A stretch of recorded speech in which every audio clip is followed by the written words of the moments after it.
जय हिंद दोस्तों, top learn विषय में आप सभी का स्वागत और अभिनंदन है। मैं आशा करता हूँ आपकी बोर्ड की जानकारी बेहतरीन चल रही होगी और आप भी बेहतर होंगे। आज हम समझने वाले हैं क्लास 12 अर्थात 12वीं का भूगोल का मॉडल पेपर हल सहित। हम इस मॉडल पेपर को समझने वाले हैं।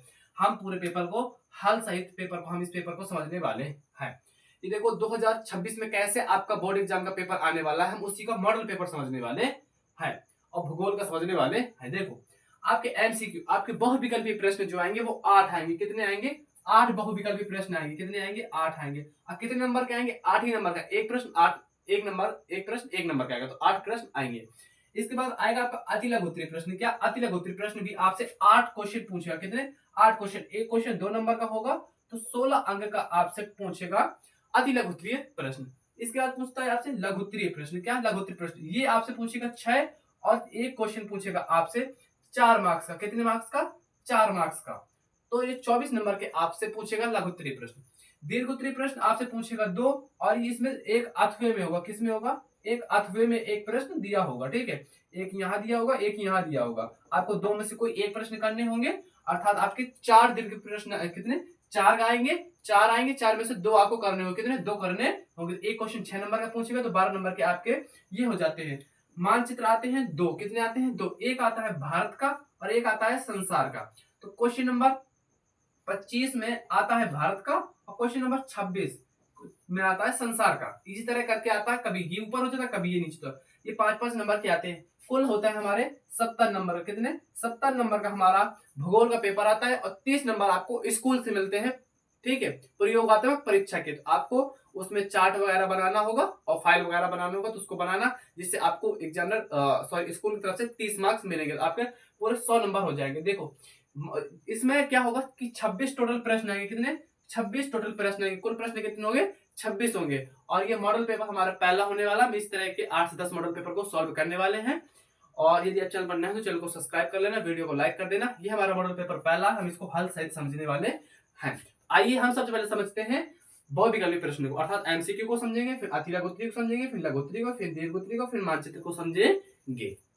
मित्रों, मैंने आपको स्टार्टिंग में ही बताया था कि बहुविकल्पी प्रश्न आएंगे हमारे 8। कितने क्वेश्चन आएंगे? 8। एक क्वेश्चन 1 नंबर का होगा, अर्थात 8 मार्क्स के हमारे बहुविकल्पी प्रश्न पूछेंगे। तो आओ समझते हैं। पहला प्रश्न है हमारा कि निम्नलिखित विद्वानों में से किसने नवनिश्चयवाद की संकल्पना प्रस्तुत की थी? बताओ, निम्नलिखित अर्थात इस चारों में से नवनिश्चयवाद की संकल्पना किसने प्रस्तुत की थी? तो आप सभी को पता होगा, ग्राफिथ टेलर ने। किसने? ग्राफिथ टेलर ने। क्वेश्चन नंबर दूसरा है हमारा कि निम्नलिखित में से किस महाद्वीप में जनसंख्या वृद्धि सर्वाधिक है? बताइए, निम्नलिखित में से किस महाद्वीप में जनसंख्या वृद्धि सर्वाधिक है? अफ्रीका, दक्षिण अमेरिका, उत्तरी अमेरिका या एशिया? आप सभी को पता होगा, अफ्रीका में सर्वाधिक जनसंख्या पाई जाती है। किस महाद्वीप में पाई जाती है? तो अफ्रीका महाद्वीप में सर्वाधिक जनसंख्या पाई जाती है। तीसरा क्वेश्चन है हमारा कि निम्नलिखित में से कौन सी एक प्राथमिक क्रिया नहीं है? निम्नलिखित में से कौन सी एक प्राथमिक क्रिया नहीं है? अखेट, कृषि, खनन या विनिर्माण? बताइए, निम्नलिखित में से कौन सी प्राथमिक क्रिया नहीं है? आप सभी को पता होगा, विनिर्माण। विनिर्माण क्या है? ये द्वितीय क्रिया है। विनिर्माण का मतलब होता है किसी चीज का निर्माण करना। क्वेश्चन नंबर चौथा है हमारा कि निम्नलिखित में से राज्यों में से किस एक में जनसंख्या का घनत्व सर्वाधिक है? निम्नलिखित राज्यों में से किस एक राज्य में जनसंख्या का घनत्व सर्वाधिक है? पश्चिम बंगाल, केरल, पंजाब, उत्तर प्रदेश? आपसे क्वेश्चन है कि भारत का ऐसा कौन सा राज्य है जिसमें सर्वाधिक जनसंख्या पाई जाती है? कमेंट में आंसर अपना देना। और हमारा क्वेश्चन है चौथा नंबर का कि निम्नलिखित राज्यों में से किस एक राज्य में जनसंख्या का घनत्व सर्वाधिक है? तो आप सभी को पता होगा, पश्चिम बंगाल में। कहाँ? पश्चिम बंगाल में। नेक्स्ट क्वेश्चन है, क्वेश्चन नंबर 5वां है हमारा कि निम्नलिखित में से जल किस प्रकार का संसाधन है? निम्नलिखित में से जल किस प्रकार का संसाधन है? जैवीय, अजैवीय, जैवीय, अनवीकरणीय संसाधन? तो बताइए, यह चक्रीय संसाधन। तो निम्नलिखित में से जल किस प्रकार का संसाधन है? तो चक्रीय संसाधन है। कैसा है? चक्रीय संसाधन है। क्वेश्चन नंबर 6वां है हमारा कि निम्नलिखित में से किस राज्य से होकर इंदिरा गांधी नहर जाती है? निम्नलिखित में से किस राज्य से होकर इंदिरा गांधी नहर जाती है? राजस्थान, उत्तर प्रदेश, गुजरात या मध्य प्रदेश? तो बताइए, निम्नलिखित में से किस राज्य से होकर इंदिरा गांधी नहर जाती है? आप सभी को पता होगा, राजस्थान से होकर इंदिरा गांधी नहर जाती है। एक बार और प्रश्नों को देख लो। छठवां प्रश्न हमारा, निम्नलिखित में से किस राज्य से होकर इंदिरा गांधी नहर जाती है? तो राजस्थान से जाती है। निम्नलिखित में से से जल किस प्रकार का संसाधन है? तो चक्रीय संसाधन है। निम्नलिखित राज्यों में से एक राज्य का जनसंख्या घनत्व सर्वाधिक है, मतलब इस चारों में से सर्वाधिक जनसंख्या घनत्व किसका है? तो पश्चिम बंगाल का है। और निम्नलिखित में से कौन सी क्रिया प्राथमिक क्रिया नहीं है? तो विनिर्माण नहीं है। और निम्नलिखित में से किस महाद्वीप में जनसंख्या वृद्धि सर्वाधिक है? तो अफ्रीका में है। और पहला क्वेश्चन था हमारा कि निम्नलिखित में से किस विद्वान ने नवनिश्चयवाद की संकल्पना प्रस्तुत की थी? तो ग्राफिथ टेलर ने की थी। अब हम समझते हैं क्वेश्चन नंबर 7वां। क्वेश्चन नंबर 7वां है हमारा कि वायु प्रदूषण नहीं होता है। बताइए वायु प्रदूषण कहाँ नहीं होता है? कारखाने के क्षेत्र में, बस अड्डों के पास में, स्वच्छ वायु के क्षेत्र में, मलिन बस्तियों के क्षेत्र में। तो बताओ वायु प्रदूषण नहीं होता है। ये इंपॉर्टेंट क्वेश्चन बन जाता है आपके बोर्ड एग्जाम में। तो आप सभी को पता होगा जहाँ स्वच्छ वायु होगी वहां पर नहीं होगा वायु प्रदूषण। हमारा इसका सही आंसर होगा तीसरा, स्वच्छ वायु के क्षेत्र में। कहाँ? स्वच्छ वायु के क्षेत्र में वायु प्रदूषण नहीं होता है, स्वच्छ वायु के क्षेत्र में। क्वेश्चन नंबर 8वां है हमारा। इस क्वेश्चन को आप अच्छे से समझना, क्योंकि एक क्वेश्चन 100% आपका इस तरह का आएगा जिस तरह का मैं आपको बताने वाला हूँ, कथन वाला, कि सूची फर्स्ट को सूची सेकंड से सम्मिलित कीजिए तथा नीचे दिए गए उत्तर कूट में से सही उत्तर का चयन कीजिए। सूची फर्स्ट है और ये सूची सेकंड है, आपको सही मिलान करके आपको इनमें बताना है कि आपका आंसर कौन सा सही होगा। तो चलो मैं प्रश्न को पढ़कर बताता हूँ। हमारा ए नंबर है कि भारत में अभ्रक का सर्वाधिक वितरण कहाँ मिलता है? झारखंड में, तमिलनाडु में, उड़ीसा या कर्नाटक में? तो आप सभी को पता होगा भारत में अभ्रक का सर्वाधिक वितरण कहाँ मिलता है? झारखंड में ही मिलता है। कहाँ मिलता है? झारखंड में ही मिलता है। दूसरा है कि पवन ऊर्जा के अनुकूल परिस्थिति वाला राज्य है। आप सभी को पता होगा तमिलनाडु। ये क्वेश्चन बोर्ड एग्जाम में पिछले साल पूछा गया था। सी नंबर है कि मैग्नीज उत्पादन राज्य है उड़ीसा और लौह अयस्क उत्पादक क्षेत्र है कर्नाटक। मैंने ये प्रश्न आपको मैं पहली बार बता रहा हूँ मॉडल पेपर में, तो मैंने इसका डायरेक्ट आंसर ही मिल गए हैं। ठीक है, ये सभी के आंसर मिल रहे हैं। आपको इनमें से सभी को पहचानना होगा, फिर इनमें जो कूट है सही उत्तर का अलग कूट होता है, इनमें आपको टिक मारना होगा, आपको गोला भरना होगा या अपनी उत्तर पुस्तिका में लिखना होगा कि आपका कौन सा सही आंसर है। तो देखो पढ़ो, भारत का अभ्रक का सर्वाधिक वितरण कहाँ मिलता है? झारखंड में मिलता है। आप सभी को पता होगा पवन ऊर्जा के अनुकूल परिस्थिति वाला राज्य तमिलनाडु है। मैग्नीशियम उत्पादक राज्य उड़ीसा है और लौह अयस्क उत्पादक क्षेत्र कर्नाटक है। तो हमारा इसका सही आंसर क्या होगा? ए नंबर होगा। क्या होगा? ए नंबर। फर्स्ट का फर्स्ट, बी का बी, सी का सी और फोर्थ का फोर्थ। हमारा इसका सही आंसर होगा ए। अब ये मत सोचना आप कि मैं डायरेक्ट सामने सामने लिख रहा हूँ, मैं चाहता तो इनको ऊपर नीचे भी लिख देता, बट क्या होता है कि आपको फिर ढूंढने में दिक्कत होती। तो आपका पहला है और आपको इस तरह के क्वेश्चन तैयार करके जाना है बोर्ड एग्जाम में, क्योंकि 100% है कि आपका एक क्वेश्चन इस तरह का 100% आएगा। तो आपका एक नंबर भी नहीं करने देना, क्योंकि आप सभी को पता है कि आपका वैसे भी 70 नंबर का भूगोल का पेपर पूछा जाता है। तो ये थे हमारे 8 बहुविकल्पी प्रश्न। तो अभी आप बताइए कमेंट में कि आपका 8 में से कितना स्कोर रहा है, अर्थात आपके 8 में से कितने बहुविकल्पी प्रश्न सही रहे। अब हम समझते हैं अति लघु उत्तरीय प्रश्नों को। अति लघु उत्तरीय प्रश्न आएंगे, वो आएंगे 9 से 16 तक, अर्थात 8 हमारे प्रश्न आने वाले हैं अति लघु उत्तरीय प्रश्न। पर प्रश्न 2 नंबर होगा, अर्थात 16 नंबर के हमारे पूछे जाने हैं अति लघु उत्तरीय प्रश्न। तो पहला प्रश्न समझते हैं हम, अर्थात 9वें प्रश्न में आपसे पहला प्रश्न पूछेगा अति लघु उत्तरीय प्रश्न है। तो हम 9वां प्रश्न समझेंगे कि मानव भूगोल की परिभाषा दीजिए। मानव भूगोल की परिभाषा दीजिए, तो हम रेड जेल के अनुसार देंगे। किसके अनुसार देंगे? रेड जेल के अनुसार हम मानव भूगोल की परिभाषा देंगे। आप किसी के अनुसार भी याद कर सकते हो, हम देने वाले हैं रेड जेल के अनुसार। तो मानव भूगोल मानव समाजों और धरातल के बीच संबंधों का संश्लेषित अध्ययन है।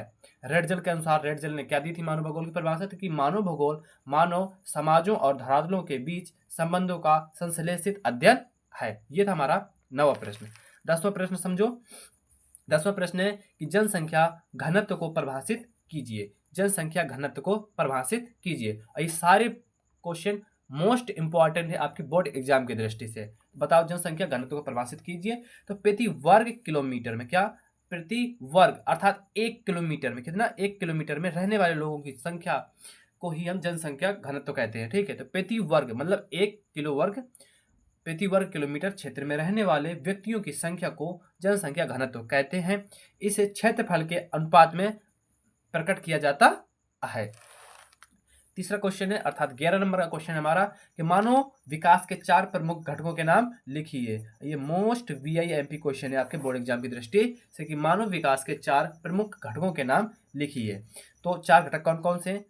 क्षमता, दूसरा है सतत पहुंचनेता, तीसरा है उत्पादकता और चौथा है सशक्तिकरण। मानव विकास के 4 प्रमुख घटकों के नाम लिखना है। तो बस यही 4 घटक है। मानव विकास के 4 प्रमुख घटक हैं सशक्तिकरण, उत्पादकता, सतत पहुंचनेता और समान समता या क्षमता। नेक्स्ट क्वेश्चन हमारा कि भारवाही पशुओं के विषय में लिखिए। ये क्वेश्चन भी आपके बोर्ड एग्जाम की दृष्टि से इंपॉर्टेंट बन जाता है कि भारवाही पशुओं के विषय में लिखिए। तो आप सभी को पता होगा भारवाही का मतलब क्या होता है? भार ढोने वाले पशु। क्या? भार ढोने वाले पशुओं को भारवाही पशु कहते हैं। जैसे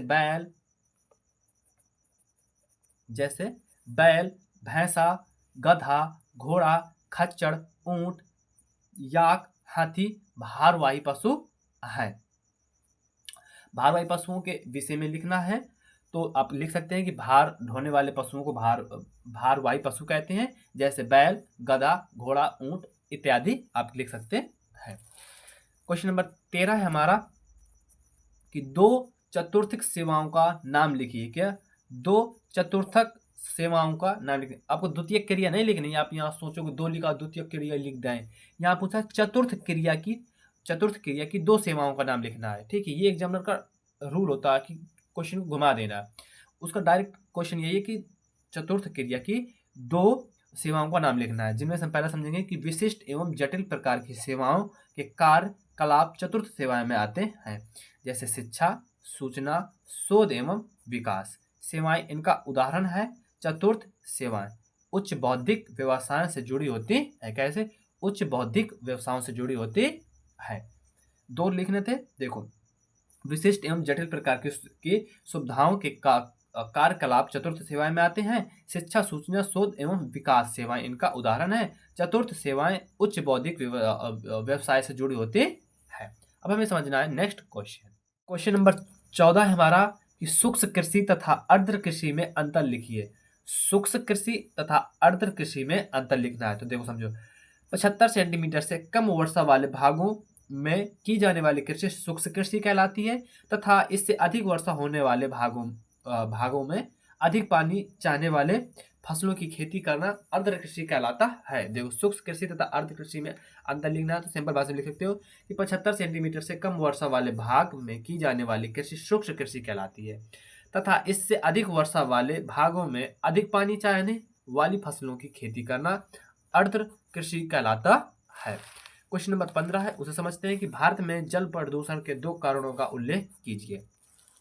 भारत में जल प्रदूषण के 2 प्रमुख कारणों का उल्लेख कीजिए। तो पहला है गंदे पानी तथा कीचड़ इत्यादि जल प्रदूषण का प्रमुख कारण है। पहला समझो कि गंदे पानी तथा कीचड़ इत्यादि जल प्रदूषण का प्रमुख कारण है। दूसरा है कि बहुत से अम्ल तथा खनिज तत्व के जल से मिश्रित हो जाने से जल प्रदूषण हो जाता है। तीसरा समझ लो कि रासायनिक उर्वरक, सिंथेटिक जैविक कंपाउंड तेल तथा पेट्रोलियम, रेडियो एक्टिव पदार्थ, कूड़ा करकट आदि जल प्रदूषण के कारण है। ये था हमारा क्वेश्चन नंबर 15। अब हमें समझना क्वेश्चन नंबर 16 क्या कहता है, क्योंकि हमारा अंतिम क्वेश्चन है अति लघु उत्तरीय प्रश्न का कि भरमौर जनजातीय क्षेत्र में सम्मिलित जनजातीय विकास कार्यक्रम के सामाजिक लाभ क्या है। और जैसे क्वेश्चन होते हैं इस तरह के क्वेश्चन बोर्ड एग्जाम में क्वेश्चन एग्जामिनर पूछता है कि भरमौर जनजातीय क्षेत्र में सम्मिलित जनजातीय कार्यक्रम परिवहन, विकास, शिक्षा, स्वास्थ्य, संचार तथा विद्युत की सुविधाओं के रूप में सामाजिक लाभ हुए है। ये था हमारा 8वां अति लघु उत्तरीय प्रश्न। अब आप बताओ कि आपको अति लघु उत्तरीय प्रश्न 8 में से कितने आ रहे थे, कमेंट में बताना। अब हम समझते हैं इसके आगे लघु उत्तरीय प्रश्न। आपको मैंने पहले ही बता दिया था स्टार्टिंग में कि 17 से 22 नंबर तक पूछेगा, अर्थात 6 हमारे प्रश्न पूछेगा लघु उत्तरीय प्रश्न। प्रत्येक क्वेश्चन 4 नंबर का होगा। 24 नंबर का हमारा ये पूछेगा। कितने नंबर का पूछेगा? 24 नंबर का हमारा पूछेगा, जिनमें से हमारा पहला प्रश्न लघु उत्तरीय प्रश्न का और हमारा क्वेश्चन नंबर 17 है। आपके क्वेश्चन नंबर 17 में आएगा, कोई भी क्वेश्चन आ सकता है लघु उत्तरीय प्रश्न का फर्स्ट का। ठीक है, कि मानव के प्रकृतिकरण का वर्णन कीजिए। हमें मानव के प्रकृतिकरण का वर्णन बताना है। आपको जैसे पता है कि ये क्वेश्चन कितने बार बोर्ड एग्जाम में पूछा गया है, ये तुमको भी नहीं पता, मुझको भी नहीं पता। ये मोस्ट वीआईएमपी क्वेश्चन है आपके बोर्ड एग्जाम का। मानव के प्रकृतिकरण का वर्णन कीजिए। ठीक है, अब इसका आंसर समझते हैं कि सभ्यता की प्रारंभिक अवस्था से आज तक मानव के जीवन का प्रकृति के अनुदेशों पर चलने की व्यवस्था प्राकृतिक मानवकरण मानव के रूप में मानव का प्रकृतिकरण कहलाती है। इसका क्या मतलब है और क्या कुछ भी समझ में नहीं आया होगा, पर हम इसे मैं अच्छे से आपको समझाऊंगा। सभ्यता मतलब कोई सभ्यता का मतलब होता है कुछ लोग रहने वाले, क्या मान लो सभ्यता जैसे सिंधु घाटी सभ्यता आपने नाम सुना होगा, ऐसे मिस्र की सभ्यता ऐसा नाम सुना होगा। तो सभ्यता का मतलब होता है कुछ लोग वहां पर रहने वाले। कि प्रारंभिक क्या आरंभिक या प्रारंभिक अवस्था जैसे आदि मानव की पहली प्रारंभिक अवस्था कहती है औजारों में से पत्थर के औजार बनाया करते थे। ठीक है, वैसे से आज तक का क्या प्राचीन काल से आज तक का मानव के जीवन का प्रकृति के अनुदेशों पर चलने चलने की अवस्था अवस्था प्राकृतिक मानव के रूप में मानव का प्रकृतिकरण कहलाती है। इसका क्या मतलब है, देखो सभ्यता से प्रारंभिक सभ्यता मतलब आज से हजारों साल पहले और आज तक, क्या आज तक, और प्रकृति के अनुदेश आदेश पर चलने वाले व्यवस्थित और जैसे विशेष सॉरी व्यवस्थित और प्राकृतिक मानव क्या प्राकृतिक से जो प्राकृतिक से मानव को के रूप में जो प्राप्त होता है उसी को मानव का प्रकृतिकरण कहलाता है। आशा करता हूं आपको ये समझ में आ गया होगा। एक बार इसको और समझ लो चलो कि देखो प्राचीन काल से लगाकर मतलब हमारे पास्ट से लगाकर प्राचीन काल से लगाकर आज तक के जो भी हमें प्रकृति के अनुदेशों का पालन करना होता है उसी को हम प्रकृति का मानवीकरण कहते हैं। इसके आगे समझो कि अर्थात मानव के प्रकृतिकरण से आशा है कि मनुष्य के क्रियाकलापों का होना प्रकृति की इच्छा पर निर्भर करता है। ये पर्यावरण निश्चयवाद का घोतक है। इस अवस्था में तकनीकी विकास के अभाव से मानव प्रकृति का दास बनकर रह जाता है। मध्य प्रदेश के अर्जुमठ के मध्य प्रदेश के अर्जुमड़ के वेदा जो जंगलों में रहते थे तथा पूरी तरह अपने सतत पोषण के लिए प्रकृति पर निर्भर रहा करते थे। किस पर? केवल प्रकृति पर निर्भर रहा करते थे। ये मानवीय प्रकृतिकरण का सुंदर उदाहरण है। इसे निम्न 3 बिंदुओं द्वारा स्पष्ट किया जा सकता है। पहला बिंदु है कि मानव के समस्त क्रियाकलापों का निर्धारण प्रकृति द्वारा करना होता है। पर्यावरण द्वारा मानव का खान पान वस्त्र आवास तथा जीवन शैली का निर्धारण करना। तीसरा कि आदिम समाज का पूरी तरह पर्यावरण के साथ सामंजस्य बनाए रखना। क्या सामंजस्य बनाए रखना, ये तो पॉइंट थे और ये था हमारा मानव का प्रकृतिकरण। आशा करता हूं आपको ये समझ में आ गया होगा। अब हम समझते हैं इसका नेक्स्ट प्रश्न।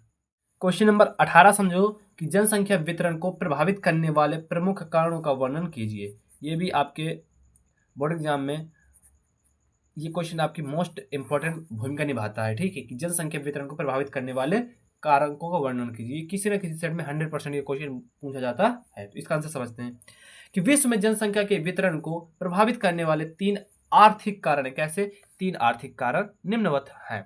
जनसंख्या वितरण को प्रभावित करने वाले प्रमुख कारणों का वर्णन कीजिए, जिनमें से विश्व में जनसंख्या के वितरण को प्रभावित करने वाले 3 आर्थिक निम्नलिखित कारण है। पहला है खनिज। क्या?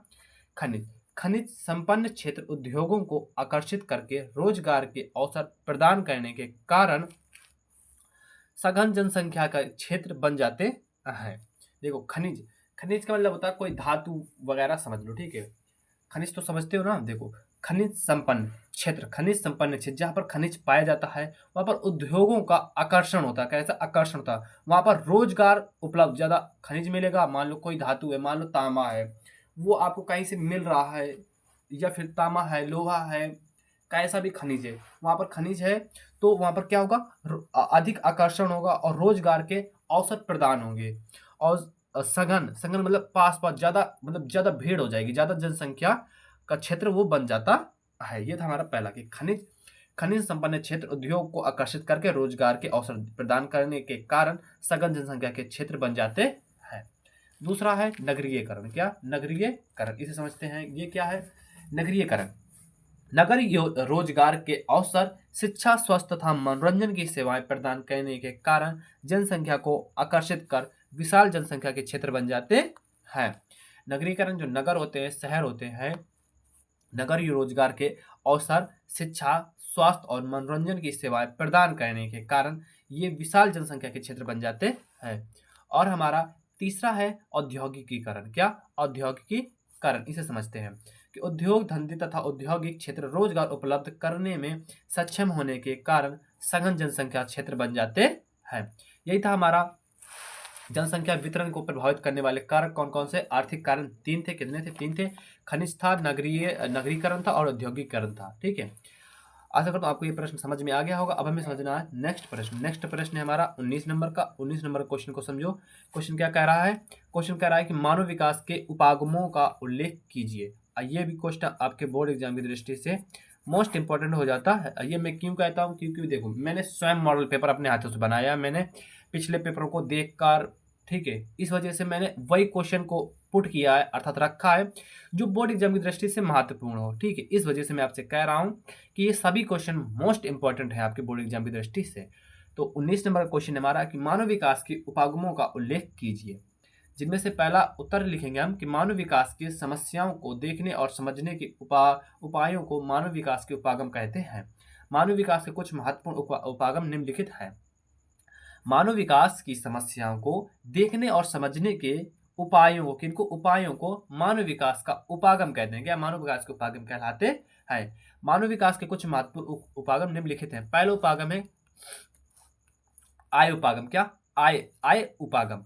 आय का स्तर इतना ऊंचा होता है कि मानव विकास का स्तर भी उतना ही ऊंचा हो जाता है। सॉरी, आय का स्तर जितना ऊंचा होता है, आय का स्तर जितना ऊंचा होता है, मानव विकास का स्तर भी उतना ही ऊंचा हो जाता है। आय का मतलब होता है रुपया, पैसा आपके पास कितना है, आपकी आय कितनी, आपके मतलब इनकम कितनी है, आपके इनकम के सोर्स कितने हैं। तो आपकी आय ज्यादा होगी तो विकास का स्तर भी ज्यादा हो जाएगा। ये था हमारा पहला उपागम। आप समझते हैं कल्याण उपागम क्या है। हमें समझना है कल्याण उपागम क्या है। देखो, मानव विकास के उपागम में से दूसरा उपागम है कल्याण उपागम। इसमें क्या है, इसे समझते हैं। इस उपागम का तर्क है कि सरकार को समूह के लिए शिक्षा, स्वास्थ्य, सामाजिक सुरक्षा एवं सुख साधनों की उच्च स्तरीय व्यवस्था करनी चाहिए, क्योंकि ये स्तर जितने सुलभ और ऊंचे होंगे, मानव विकास भी उतना ही त्वरित गति से आगे बढ़ेगा। अर्थात क्या, इसका क्या मतलब? कल्याण करना, किसी जैसे कि किसी गरीब का कल्याण करना, किसी असहाय लोगों की कल्याण करना, किसी नेत्रहीन है उसे मतलब कि उसके सही मार्ग या उसकी मंजिल तक पहुंचा देना। ठीक है, कल्याण करना। कल्याण कैसे करना? शिक्षा में कल्याण करना, जिसके पास पैसे रुपए नहीं उसको पढ़ा देना और उसको सही से शिक्षा देना। स्वास्थ्य अच्छा करना, सामाजिक सुरक्षाएं अच्छी करना, सुख साधनों का अच्छा करना। इनके कारण ये सभी के यदि ये उच्च हो जाएंगे तो मानव विकास भी उच्च गति से बढ़ेगा। ठीक है, उच्च गति से भी बढ़ेगा। तीसरा है आधारभूत आवश्यकताएं उपागम। क्या? आधारभूत आवश्यकताएं उपागम। देखो, आधारभूत आवश्यकताएं क्या होती हैं वो समझते हैं कि मानव की तीन महत्वपूर्ण आवश्यकताएं होती हैं। पहला भोजन, वस्त्र और आवास। आवास का मतलब होता है घर। क्या? आवास का मतलब होता है घर। भोजन, वस्त्र और आवास है। इसके बिना उसका जीवन चलना दूभर है। क्या है? दूभर है। दूभर का मतलब है बेकार है। ठीक है, इस उपागम को मूल रूप से अंतरराष्ट्रीय श्रम संगठन ILO, क्या ILO ने प्रतिनिधित्व किया है। आधारभूत आवश्यकता उपागम में सबसे मेन है कि मानव की तीन महत्वपूर्ण आवश्यकताएं होती हैं। पहला होता है भोजन। यदि आपके पास भोजन है, वस्त्र है, आवास है, तो अपनी लाइफ में जो चाहोगे वो कर ले जाओगे। यदि पास आप देखो, अब मान लो आपको मतलब एक करोड़पति व्यक्ति बनना है, आपको भोजन नहीं मिल पा रहा सही, तो आप करोड़पति व्यक्ति कैसे बनोगे ये मुझे बताओ। तो बन तो जाओगे पर कठिनाइयाँ बहुत से होंगी। तो हमें भोजन, वस्त्र और अवसाय मतलब आवास मतलब घर की, ये तीन चीज़ों की सबसे ज़्यादा ज़रूरत होती है। इसके बाद तो हमारी बाहर की आवश्यकता है, वो हो या न हो, पर तीन चीज़ें हमारी होना चाहिए। तो उसका जीवन चलना दुभर हो जाता है। इस उपागम को मूल भाव से अंतर्राष्ट्रीय श्रम संगठन, क्या अंतर्राष्ट्रीय श्रम संगठन ILO ने प्रतिनिधित्व किया है। और घ नंबर का समझो कि क्षमता उपागम क्या है। क्षमता उपागम समझो कि इस उपागम को प्रस्तुत करने का श्रेय प्रोफेसर अमृत सेन को, किसको? अमृत सेन को है। उनका मत है कि संशोधनों तक पहुंच के क्षेत्रों में मानव क्षमताओं का निर्माण बढ़ते मानव विकास का प्रतीक है। मानव की समस्याओं तक जितनी पहुंच होगी तथा उससे उनके उपयोग की उतनी क्षमता होगी, मानव विकास का पथ उतना ही प्रशस्त होगा। देखो क्षमता उपागम, इस उपागम का श्रेय तो केवल प्रोफेसर अमर्त्य सेन को ही जाता है। उनका मत है कि संसाधनों तक पहुंचने के क्षेत्रों में मानव क्षमताओं का निर्माण बहुत बढ़ते मानव विकास का प्रतीक है। मानव की समस्याओं तक जितनी पहुंच होगी तथा उसमें उनके उपयोग की जितनी क्षमता होगी, मानव विकास का पथ उतना ही प्रशस्त होगा। अर्थात इनका देखो सिंपल से इन सभी बातों से अच्छा कि आपको मैं एक बात बता दूं वो समझो कि देखो हमारे जो क्षमता उपागम के श्रेय देते हैं उन्हें किन्हें दीजिए, प्रोफेसर मिल्सटेन को देना है। इनका मानना था कि आप लोगों की जरूरतों को समझो, आप लोगों की जरूरतों को समझो, यदि उनकी जरूरतों को आपने पूरा कर दिया तो आप कुछ भी कर सकते हो। ठीक है, अब हमें समझना है इसका नेक्स्ट प्रश्न। क्वेश्चन नंबर 20 से उसे समझते हैं कि विश्व में वाणिज्य डेयरी कृषि के प्रमुख क्षेत्रों का उल्लेख कीजिए। विश्व में वाणिज्य डेयरी कृषि के प्रमुख क्षेत्रों का वर्णन कीजिए। डेयरी का मतलब होता है दूध, जहाँ दूध इकट्ठा होता है, कहाँ दूध इकट्ठा होता है उसी को तो डेयरी बोलते हैं। जहाँ से दूध इकट्ठा होता है, जहाँ से दूध लिया जाता है और ये दूध को सेल किया जाता है, कहाँ सेल किया जाता है, डेयरी में सेल किया जाता है, उसी को तो डेयरी बोलते हैं ना। तो विश्व में वाणिज्य डेयरी कृषि के प्रमुख क्षेत्रों का उल्लेख कीजिए। तो इसमें हमें लिखना होता है वाणिज्य पशुधन पालन। क्या पशुधन पालन? यदि हम पशुधन पालन पशुओं का पालन नहीं करेंगे तो हमें दूध कैसे प्राप्त होगा? दूध नहीं प्राप्त होगा तो डेयरी कृषि नहीं होगी। हम इसी को समझना है। तो वाणिज्य पशुधन पालन, जिन क्षेत्रों में पशुपालन के लिए उत्तम भौगोलिक सुविधाएं पाई जाती हैं वहां वाणिज्य पशुपालन विकसित हो गया है। वाणिज्य पशुपालन की स्थापना में निम्नलिखित कारण सहायक होते हैं। वाणिज्य पशुधन पालन में समझो कि जिन क्षेत्रों में पशुपालन के लिए उत्तम भौगोलिक सुविधाएं पाई जाती हैं वहां औद्योगिक पशुपालन विकसित हो गया है। वाणिज्य पशुपालन की स्थापना में निम्नलिखित कारण सहायक होते हैं। पहला है विस्तृत चारागाह। क्या? विस्तृत चारागाह तथा घास बहुल क्षेत्रों में उपलब्ध होती है। क्या? उपलब्धता। विस्तृत चारागाह होना चाहिए तथा घास के मैदान बड़े बड़े होने चाहिए। सेकेंड समझो कि पर्याप्त पूंजी तथा उन्नत तकनीक होनी चाहिए। क्या? पर्याप्त पूंजी होना चाहिए और उन्नत तकनीक होनी चाहिए। तीसरा समझो समशीतोष्ण जलवायु तथा उत्तम नस्ल के पशु होने चाहिए। क्या? अच्छी जलवायु होनी चाहिए और उत्तम नस्ल के पशु होने चाहिए। चौथा है कि पशुओं पर आधारित दुग्ध मांस चमड़ा उद्योग को विकास तथा शीतलन की सुविधाएं होनी चाहिए। पशुओं पर आधारित दुग्ध मांस चमड़ा उद्योग का विकास तथा शीतलन की सुविधाएं होनी चाहिए। पांचवा पॉइंट समझो कि पशुओं के प्रजनन रोग नस्ल सुधार आदि की उन्नत व्यवस्था होनी चाहिए। व्यवसायिक स्तर पर पशुपालन करने वाले विश्व के प्रमुख देश हैं न्यूजीलैंड, ऑस्ट्रेलिया, अर्जेंटीना, उरुग्वे तथा संयुक्त राष्ट्र अमेरिका आते हैं।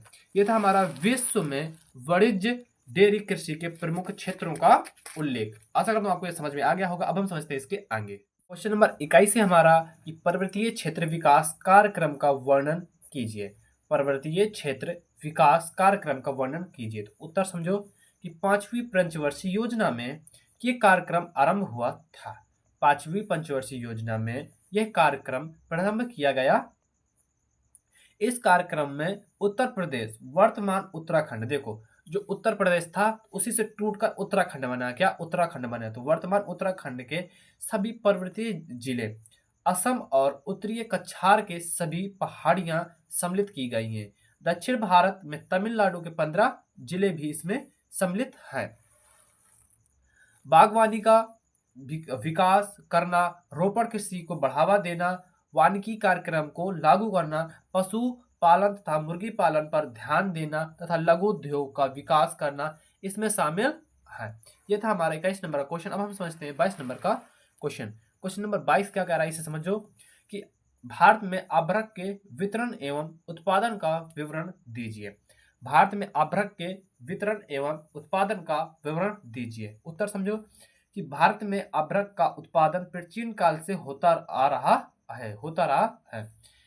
ईसा के 200 ईसा पूर्व अभ्रक का उत्खनन उत्खनन हो रहा है। भारत विश्व के कुल अभ्रक व्यापार में 7%, 60%, कितना, 7 नहीं 60% भागीदार है। वर्तमान में भारत का अभ्रक वितरण इस प्रकार है। अब हमें कुछ अ, राज्यों के बारे में पढ़ना होगा, ठीक है। तो एक बार पहले प्रश्न और थोड़ा इसका आंसर समझ लेते हैं कि भारत में अभ्रक के वितरण एवं उत्पादन का विवरण दीजिए, जिनमें से भारत में अभ्रक का उत्पादन प्राचीन काल से होता आ रहा है। ईसा के 2000 वर्ष पूर्व, कितना, 2000 वर्ष पूर्व से अभ्रक का उत्खनन हो रहा है। भारत विश्व में कुल अभ्रक व्यापार 60% भाग का 60% का भागीदारी करता है। वर्तमान में भारत के अभ्रक विवरण कुछ इस प्रकार है। पहला, झारखंड अभ्रक पेटी, क्या, झारखंड का अभ्रक पेटी तो लगभग 140 किलोमीटर लंबी तथा 25 किलोमीटर चौड़ा ये पेटी हजारीबाग, गया, मुंगेर तथा सिंहभूम जिलों में फैली हुई है। झारखंड की जो अभ्रक पेटी है वो लगभग 140 किलोमीटर लंबी है, 25 किलोमीटर चौड़ी है। ये हजारीबाग, गया और मुंगेर और सिंहभूम जिलों तक फैली हुई है। अब हम समझते हैं इसके आगे कुछ पॉइंट और उन्हें समझते हैं। दूसरा है हमारा कि आंध्र प्रदेश की अभ्रक पेटी, यह नेल्लोर तथा विशाखापट्टनम जिलों में स्थित है, जो 100 किलोमीटर लंबी तथा 20 से 32 किलोमीटर चौड़े है। तीसरा है राजस्थान में अभ्रक पेटी। राजस्थान में अभ्रक पेटी का क्षेत्र उदयपुर से लेकर भीलवाड़ा, अजमेर तथा जयपुर तक फैला हुआ है। ये 300 किलोमीटर लंबा और 100 किलोमीटर चौड़ा है। अभ्रक उत्पादन भीलवाड़ा, अजमेर, डूंगरपुर, जयपुर, सीकर, टोंगा, उदयपुर आदि और अलवर जिलों में होता है। और भारत में कुछ और समझ लो कि चौथा पॉइंट समझो कि भारत में अभ्रक उत्पादन के कुछ अन्य क्षेत्र हैं, जैसे उड़ीसा में कोरापुट, संबलपुर और गजम जिले में, ठीक है। छत्तीसगढ़ के बस्तर जिले में, कहाँ, बस्तर जिले में। तमिलनाडु में कृष्णा, सलेम और नीलगिरी जिले में। कर्नाटक के हसन जिले में। हिमाचल प्रदेश के कन्नौर जिले में भी अल्प मात्रा में अभ्रक उत्पादन होता है। हरियाणा में नारनौल और गुड़गांव जिले में। ये था हमारा लघुत्तरीय प्रश्न का अंतिम प्रश्न। आपके बताओ कि 6 प्रश्नों में से आपके कितने प्रश्न आपको आ रहे थे, कमेंट में आप जरूर बताना। अब हमें समझना है दीर्घ-उत्तरीय प्रश्नों को, तो उन्हें भी समझते हैं। जैसा कि आपको पता होगा कि 23 और 24 नंबर पे पूछेगा आपका दीर्घ-उत्तरीय प्रश्न। एक प्रश्न आपसे 6 नंबर का पूछेगा, कितने, 6 नंबर के 2 प्रश्न आपसे पूछेगा। एक प्रश्न आपके अथवा में भी दिया रहेगा, यहाँ पर भी कोई एक प्रश्न होगा, ठीक है, अथवा में भी कोई एक प्रश्न होगा। तो देखो 23 नंबर का प्रश्न है कि टिप्पणी सतत पोषणीयता विकास की संकल्पना को परिभाषित कीजिए। ये क्वेश्चन आपके बोर्ड एग्जाम की दृष्टि से मोस्ट VIMP क्वेश्चन बन जाता है और आपको इसका आंसर आपको किताब से या बुक से पढ़ना होगा, क्योंकि देखो दीर्घ-उत्तरीय प्रश्न है, आपको एक प्रश्न कम से कम 150 शब्दों में लिखना होगा। कितने, 150 शब्दों में। 150 शब्द में लिखकर आपको बताऊंगा तो वीडियो बहुत ज़्यादा लेंदी हो जाएगी। यदि आपको उनके आंसर चाहिए दीर्घ-उत्तरीय प्रश्नों को तो कमेंट करना, मैं उसका अलग से वीडियो बना दूंगा। बट आपको मैं केवल दीर्घ-उत्तरीय प्रश्न में केवल मैं आपको प्रश्न बस बताने वाला हूँ। और ये प्रश्न आप 100% पढ़ लेना। ये 100% आपके बोर्ड एग्जाम में आपको देखने को मिल सकते हैं किसी न किसी सीट में। कि टिप्पणी देना है आपको सतत पोषणीयता विकास की संकल्पना को परिभाषित कीजिए। अब देखो आप इसका आंसर रटते थोड़ा रहोगे, आपको आंसर नहीं रटना, आपको वर्डों को समझना। जब आप पढ़ोगे 102 बार तो आपको कुछ वर्ड, चुनिंदा वर्डों को आपको लिखना है इसमें। देखो जैसे 8 से 10 वर्ड लिख लेना, उन्हीं को समझ के आप लिखने की प्रैक्टिस करना। किसके पेपर में लिखना पड़ेगा, आपको याद नहीं, लिखना पड़ेगा, तो आप लिखने की प्रैक्टिस करना। और 24 नंबर क्वेश्चन हमारा कि विश्व में असमान जनसंख्या वितरण के कारणों का विवेचना कीजिए। ये भी मोस्ट VIMP क्वेश्चन है। विश्व में असमान जनसंख्या वितरण के कारणों का विवेचना कीजिए। अब हमें समझना है क्वेश्चन नंबर 25। क्या क्वेश्चन नंबर 25 है हमारा मानचित्र कार्य। क्या मानचित्र हमारे 2 आएंगे, एक 5-5 नंबर के 2 आएंगे, एक भारत का आएगा, एक विश्व का आएगा। तो ये समझो 25 नंबर क्वेश्चन कि भारत के दिए गए मानचित्र में उपयुक्त चिन्हों द्वारा निम्नलिखित को दर्शाइए तथा उनके नाम भी लिखिए। मित्रों मेरे पास मैप नहीं है, तो मैं आपको केवल राज्य मतलब इनके आंसर बता दूंगा, उन्हें आप भरने की कोशिश करना। आप सोचना समझना कि ये कहाँ कौन कौन से हो सकते हैं। जैसे कि पहला है कि सर्वाधिक जनसंख्या वाला राज्य कौन सा है। बताओ कि सर्वाधिक जनसंख्या वाला राज्य कौन सा है। अब मैप मान लो कोई भारत का नक्शा है, अब उसमें सोचो कि सर्वाधिक जनसंख्या वाला राज्य कौन सा है। आपको पता चल गया उत्तर प्रदेश। अब उत्तर प्रदेश में आपको मैप में उत्तर प्रदेश भरना होता है, बस नाम लिखना है उत्तर प्रदेश और आपको भर देना है, ठीक है। यूपी। सबसे देखो नेक्स्ट है कि सबसे अधिक जनसंख्या घनत्व वाला राज्य कौन सा है। देखो सबसे अधिक जनसंख्या घनत्व वाला कौन सा राज्य है, तो आपको पता होगा बिहार है। नेक्स्ट क्वेश्चन है, क्वेश्चन नंबर तीसरा है कि सबसे अधिक साक्षरता वाला राज्य है, आप सभी को पता होगा केरल है। कौन सा है, केरल है। ये वाला बिहार है, क्या बिहार। नेक्स्ट है कि सबसे अधिक स्त्री साक्षरता वाला राज्य कौन सा है, तो केरल है, क्या केरल है। उत्तर प्रदेश का राज्य मतलब का राज्य एक 10 लाखीय नगर है, 10 लाखीय नगर है। उत्तर प्रदेश राज्य का एक जिला है जो 10 लाखीय नगर है। कौन सा 10 लाखीय नगर है, तो आप सभी को पता होगा कानपुर। कौन सा, कानपुर। और क्वेश्चन नंबर 26 में आपसे पूछेगा संसार का, क्या संसार का मानचित्र पूछेगा, उसमें रेखा चित्र द्वारा आपको निम्नलिखित उपयोग चिन्हों को भरना होगा। जिसमें से पहला प्रश्न आपसे पूछ सकता है कि सर्वाधिक जनसंख्या वृद्धि वाला महाद्वीप कौन सा है। सर्वाधिक जनसंख्या वृद्धि वाला महाद्वीप कौन सा है, तो आप सभी को पता होगा अफ्रीका। कौन सा, अफ्रीका, अफ्रीका, ठीक है। नेक्स्ट है कि विश्व का न्यूनतम जनसंख्या वृद्धि दर वाला महाद्वीप कौन सा है। विश्व का न्यूनतम जनसंख्या वृद्धि वाला महाद्वीप कौन सा है, तो आपको पता होगा यूरोप। क्या, यूरोप। ग्रेट ब्रिटेन का सर्वाधिक जनसंख्या वाला नगर है। ग्रेट ब्रिटेन का सर्वाधिक जनसंख्या वाला नगर है, तो पता होगा आप सभी को लंदन है। क्या, लंदन। विश्व का एक प्रमुख औद्योगिक क्षेत्र बताओ। विश्व का एक प्रमुख औद्योगिक क्षेत्र, तो आप सभी को पता होगा संयुक्त राष्ट्र अमेरिका। क्या, संयुक्त राष्ट्र अमेरिका। और पांचवा कि विश्व का सर्वाधिक क्षेत्रफल वाला देश बताओ। विश्व का सर्वाधिक क्षेत्रफल वाला देश बताओ, तो आप सभी को पता होगा रसिया, रूस, रूस। ये था हमारा अंतिम प्रश्न। मित्रों ये वीडियो यहीं पर समाप्त होता है। मैंने मॉडल पेपर को आपको 26 प्रश्नों में से 26 प्रश्नों को आपको बताया कि कौन प्रश्न कितने नंबर में आएगा और कैसे आएगा।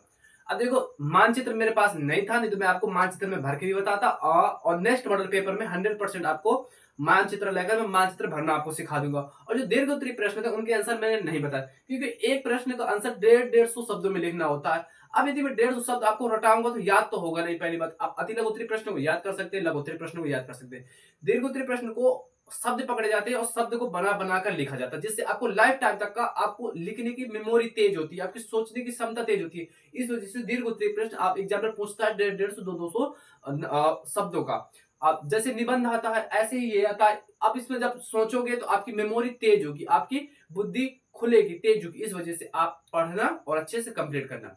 ये था मॉडल पेपर 1। आपको ये मॉडल पेपर कैसा लगा कमेंट में जरूर बताना। यदि चैनल पर नए हो तो चैनल को सब्सक्राइब कर लेना, वीडियो को लाइक कर देना। अब हम मिलेंगे नेक्स्ट वीडियो में, जब तक के लिए जय हिंद, जय भारत।